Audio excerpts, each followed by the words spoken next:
Hello बच्चा gang. तो आज आप देख कर ही समझ गए होंगे कि आज हम ट्रांसफॉर्मर के बारे में बात करने वाले हैं।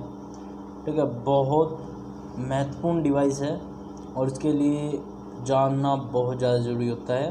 क्लास 12 का टॉपिक है और कई बार हायर स्टडीज़ में जब आप बीटेक करते हैं इलेक्ट्रॉनिक्स से तो वहाँ पर भी इसके क्वेश्चंस आ जाते हैं। ठीक है, तो स्टार्ट करते हैं इस टॉपिक को। तो यहाँ पर मैं आपके सभी डाउट क्लियर कर दूँगा।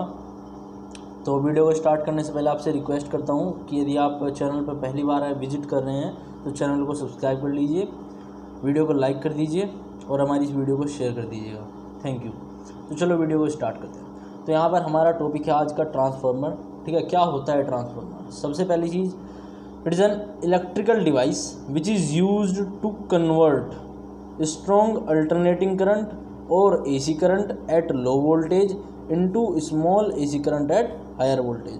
मतलब कि ये हमारा एक इलेक्ट्रॉनिक डिवाइस होता है जो कि मेनली यूज़ होता है कन्वर्ट करने के लिए अल्टरनेटिंग करंट जो लो वोल्टेज पर होती है उसको हाई वोल्टेज में कन्वर्ट करने के लिए। ठीक है, मतलब AC करंट को लो वोल्टेज की AC करंट को हाई वोल्टेज की AC करंट में कन्वर्ट करने के लिए हम यूज़ करते हैं ट्रांसफार्मर को। ठीक है, अब यहाँ पर जो हमारे पास ट्रांसफार्मर होते हैं वो दो टाइप के होते हैं। वो हमारे पास दो टाइप के होते हैं। दो टाइप के कौन कौन से? एक होता है स्टेप अप ट्रांसफार्मर और एक स्टेप डाउन ट्रांसफार्मर। ठीक है, नाम से ही पता चल रहा है स्टेप अप ट्रांसफार्मर मतलब कि जो अप करता है। ठीक है, तो the transformer which converts low voltage into high voltage. ठीक है, तो वो वोल्टेज जो कि कन्वर्ट करता है लो वोल्टेज को हाई वोल्टेज के अंदर, मतलब कि कन्वर्ट करेगा। साथ ही साथ जो हाई करंट होगी लो वोल्टेज पर, हाई करंट होगी लो वोल्टेज पर, उसको लो करंट बना देगा हाई वोल्टेज पर। कहने का मतलब है बाहर से कोई करंट आ रही है हाई करंट की, हाई AC करंट की,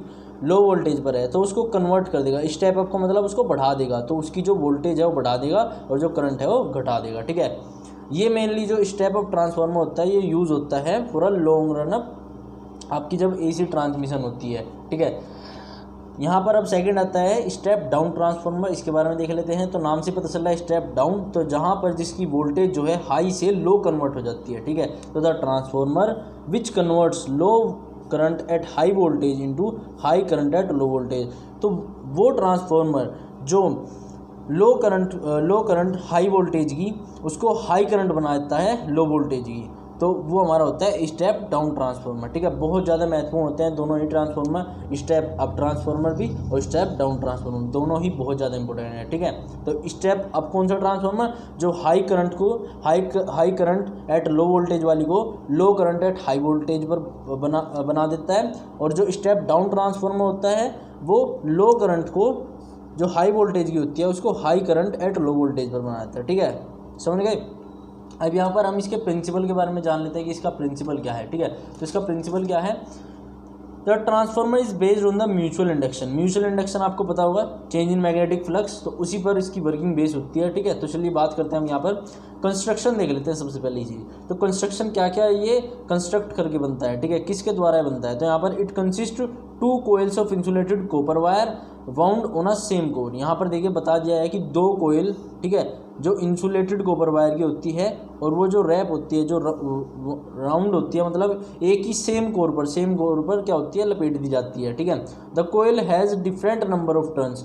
जो कोयल्स होती हैं 2 कोयल्स हैं और दोनों कोयल्स जो होती है डिफरेंट नंबर ऑफ टर्न्स होते हैं। ठीक है, and the coil to which electric supply is given is called primary coil. और वो कोयल जिस पर हम बाहर से कोई इलेक्ट्रिक सप्लाई जो है देते हैं वो होती है हमारी primary coil. And the coil from which the electric energy is received is called secondary coil. तो प्राइमरी कोयल वो जिसको हम इलेक्ट्रिक सप्लाई देते हैं और जिससे हम फाइनल जो एनर्जी रिसीव करते हैं इलेक्ट्रिक एनर्जी उसको हम कहते हैं सेकेंडरी कोयल। और दोनों ही कोयल्स जो होती हैं सेम कोर पर जो है वाउंड होती है कॉपर वायर की, इंसुलेटेड कॉपर वायर की, और दोनों coils has different number of turns. तो ये मेन बात हो गई। अब यहाँ पे हमें इस बात से पता चल गया कि स्टेप अप ट्रांसफार्मर कहने का क्या मतलब है कि जिसमें number of turns in primary coil less than होते हैं number of turns in secondary coil. मतलब कहने का ये है कि 2 कोयल्स हैं, ठीक है, दोनों कोयल्स के डिफरेंट नंबर ऑफ टर्न्स हैं, तो जो प्राइमरी कोयल होगी उसके नंबर ऑफ टर्न्स कम होंगे और जो सेकेंडरी कोयल होंगे उसकी ज़्यादा होंगे स्टेप अप ट्रांसफार्मर में। ठीक है, क्योंकि स्टेप अप क्या होती है? जो कि वोल्टेज को बढ़ा देती है।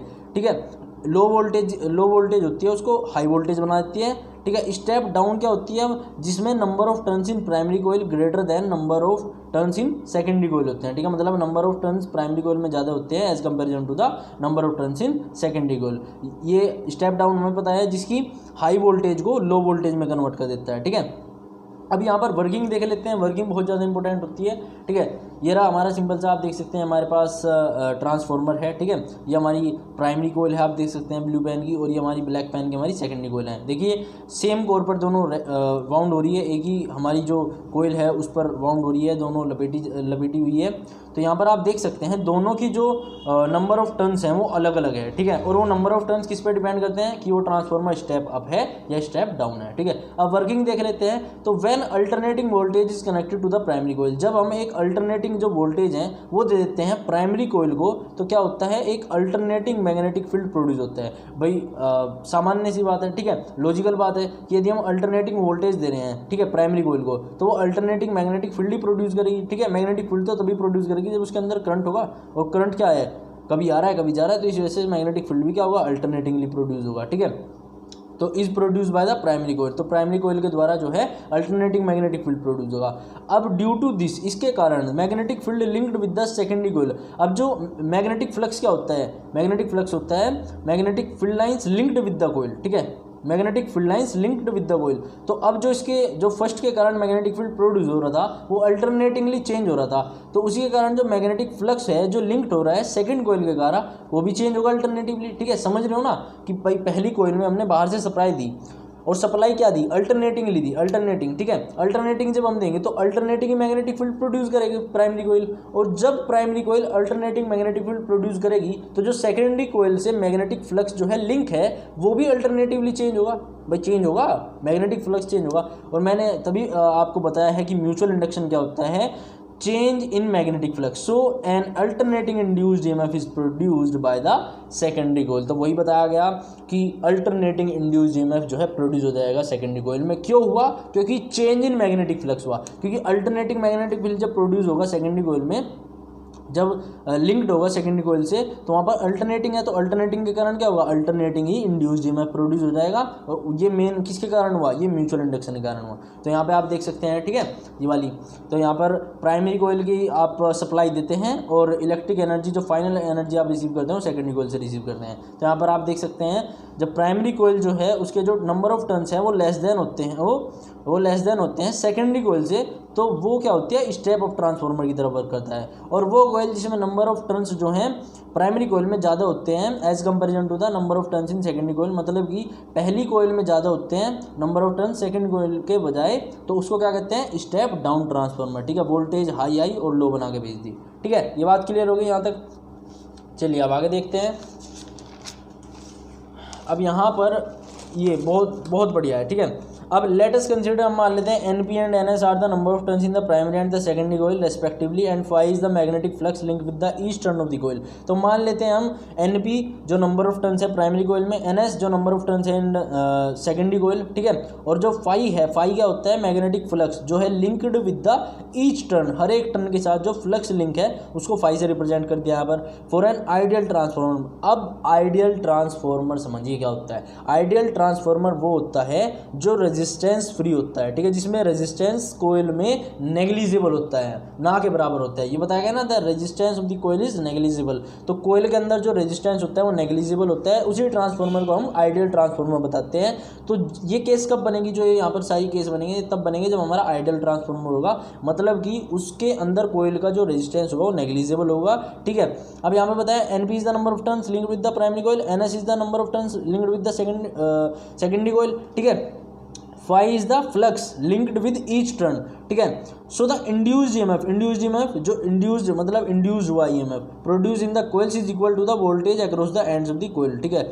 जो वोल्टेज एक्रॉस रहेगी एंड्स के, मतलब जो एंड्स पर हमने वोल्टेज दे रखी है जो इंड्यूस होगी वो दोनों वोल्टेज बराबर होगी। देखो भाई हमने कोई सप्लाई दी, हमने बाहर से कोई सप्लाई दी और उस जो कोयल है उसमें कोई रेजिस्टेंस है नहीं, तो जो हमें एनर्जी रिसीव होगी वो भी तो ओरिजिनली होगी, जितनी हमने दी थी उतनी तो रिसीव होगी। भाई एनर्जी कहाँ खर्च होती है, जहाँ पर रेजिस्टेंस होता है, जिस कोयल में रेजिस्टेंस होगा तो वहाँ पे कुछ ना कुछ हीट के तौर पर रिलीज हो जाएगी एनर्जी। लेकिन यहाँ पर जब मैंने रेजिस्टेंस फ्री बता दिया, नेग्लिजिबल मान लिया है, तो वहाँ पर जो वोल्टेज दी गई है वही वोल्टेज रिसीव की जाएगी। तो यहाँ पर Vp - NP d∅/dt ये कहाँ से आता है, ये आता है सेकंड लॉ ऑफ फैराडे। ठीक है, वहाँ पे बताता है कि induce EMF is equal to negative of rate of change of flux. तो rate of change of flux, ठीक है, ये होता है number of turns in primary coil, क्योंकि वोल्टेज हमने बाहर से दी थी, ये वोल्टेज हम रिसीव कर रहे हैं -NS d∅/dt। ठीक है, समझ में आ रहा है, ये सेकंड लॉ फैराडे है। उसके बाद from equation first and second हमारे पास दोनों इक्वेशन बन गई, बाहर से इतनी थी, रिसीव हमने इतनी की। अब हम क्या करेंगे, इन दोनों को डिवाइड मार देंगे, इन दोनों को डिवाइड कर देंगे, तो जब Vp/Vs आ जाएगा, इधर देखोगे तो NP/NS आ जाएगा। ठीक है, और ये जो है d∅/dt जो फ्लक्स लिंक कर रहा है, ठीक है, ये कट जाएगा। ठीक है, केवल नंबर ऑफ टर्न्स बच जाएंगे, इक्वल टू K मान लिया। अब K क्या है यहाँ पर, ट्रांसफॉर्मर कांस्टेंट बोल सकते हो आप इसको आप ट्रांसफॉर्मर कांस्टेंट बोल सकते हो या ट्रांसफॉर्मर रेशो, आप इसको कुछ भी बोल सकते हो। K क्या है, ट्रांसफॉर्मर रेशो या ट्रांसफॉर्मर कांस्टेंट। तो K की क्या वैल्यू है, या तो हम voltage in primary coil upon voltage in secondary coil बोल सकते हैं, या ratio of voltage in primary coil to the ratio to the voltage in secondary coil बोल सकते हैं, या number of turns in secondary coil to the number of turns in primary coil to the number of turns in secondary coil बोल सकते हैं। ठीक है, क्यों, अब देखो इसका समझो यहाँ से क्या लेना देना है। यहाँ पे आप समझ सकते हो कि जो आपकी कोयल्स होती है, जो आपकी ट्रांसफार्मर होता है, वो number of turns per depend करता है। जितने नंबर ऑफ टर्न्स आप बढ़ाओगे प्राइमरी में या घटाओगे तो उस हिसाब से आपकी वोल्टेज चेंज होगी, तो उसी का यहाँ पर रेशियो आया है। ठीक है, समझ गए, तो ये ट्रांसफार्मर कॉन्स्टेंट हो गया। और एक आइडियल ट्रांसफार्मर के लिए अब क्या होता है, जब मैंने बताया जब एक आपका आइडियल ट्रांसफार्मर होगा तो पावर इन प्राइमरी जो प्राइमरी कोयल है उसके अंदर जो पावर होगी वो पावर इन सेकेंडरी कोयल के बराबर होगी। मतलब कि जितनी पावर प्राइमरी कोयल में होगी उतनी ही सेकेंडरी कोयल में होगी। ठीक है, मतलब सेकेंडरी जो कोयल है दोनों में बराबर हो जाएगी, प्राइमरी में भी और सेकेंडरी में भी। तो पावर क्या होती है, पावर होती है वोल्टेज इंटू करंट। ठीक है, तो यहाँ पर जब पावर इन प्राइमरी की बात कर रहे हैं तो voltage in primary into current in primary, और इसी के साथ यदि पावर इन सेकेंडरी की बात कर रहे हैं तो voltage in secondary to the into voltage in secondary coil into current in secondary coil. ठीक है, समझ में आ गया। पावर का कहने का क्या मतलब है, V इंटू आई। ठीक है, फॉर्मूला होता है इसका। तो यहाँ पर हमारे पास यदि प्राइमरी की बात कर रहे हैं तो प्राइमरी का ही वोल्टेज लिया जाएगा और करंट, और इसी तरीके से सेकेंडरी की बात कर रहे हैं तो जो वोल्टेज है सेकेंडरी की ली जाएगी और जो करंट है वो भी सेकेंडरी का लिया जाएगा। ठीक है, अब यहाँ पर देखिए Vp और इधर लिया आता हूँ तो Vs और ये Ip इधर चले जाएगा। तो इससे क्या पता चल गया, ये हमारा एक रिलेशन बन गया Vp/Vs is equal to Is/Ip। इसका मतलब voltage in primary coil upon voltage in secondary coil बराबर of current in secondary coil to the current in primary coil. ठीक है, ये कहाँ से पता चला, ये हमें पता चला कि स्टेप अप और स्टेप डाउन में क्या होता है। यदि आपका करंट जो है हाई टू लो जा रहा है तो आपकी जो वोल्टेज होगी वो लो टू हाई जाएगी। ठीक है, तो इसका मतलब ये इन्वर्सली प्रोपोर्शनल है, यहाँ पे हमें क्लियर दिख रही है। अब इफिशियंसी समझिए, इफिशियंसी क्या होती है, ट्रांसफार्मर की इफिशियंसी बहुत ज़्यादा इंपॉर्टेंट है। आउटपुट पावर अपॉन इनपुट, कितनी हमें आउटपुट पावर मिली, ठीक है, और कितनी इनपुट पावर थी, तो वो चीज़ हमें यहाँ पे दी गई है। ठीक है, तो एफिशिएंसी का मतलब कितना कारगर रहा ट्रांसफार्मर, कितनी उसकी एफिशिएंसी है, कितना बढ़िया ट्रांसफार्मर है। तो output power upon input power, और आउटपुट पावर क्या होती है, मतलब VS/IS। ठीक है, क्यों आया, क्योंकि आउटपुट पावर कहाँ से हमें एनर्जी रिसीव करते हैं लास्ट में, सेकेंडरी कोयल से। तो सेकेंडरी कोयल के लिए हमें क्या आएगी, पावर की जब बात आ रही है तो voltage in secondary coil into current in secondary coil. और इनपुट पावर की जब हम बात करते हैं जो हमें एनर्जी अंदर से दे रहे हैं, तो वहाँ पे क्या आ जाएगा, वहाँ पे आ जाएगा voltage in primary coil into current in primary coil into 100, क्योंकि जब इफिशियंसी निकालते हो परसेंटेज के हिसाब से तो इंटू 100 कर देते हैं और इसको इससे रिप्रेजेंट कर देते हैं। ठीक है, तो आई थिंक आपको अच्छी लगी होगी वीडियो, और यदि वीडियो आपको अच्छी लगी है, ठीक है, तो वीडियो को लाइक करना है, वीडियो को शेयर करना है और हमारे चैनल को सब्सक्राइब करना है। Thank you, love you all.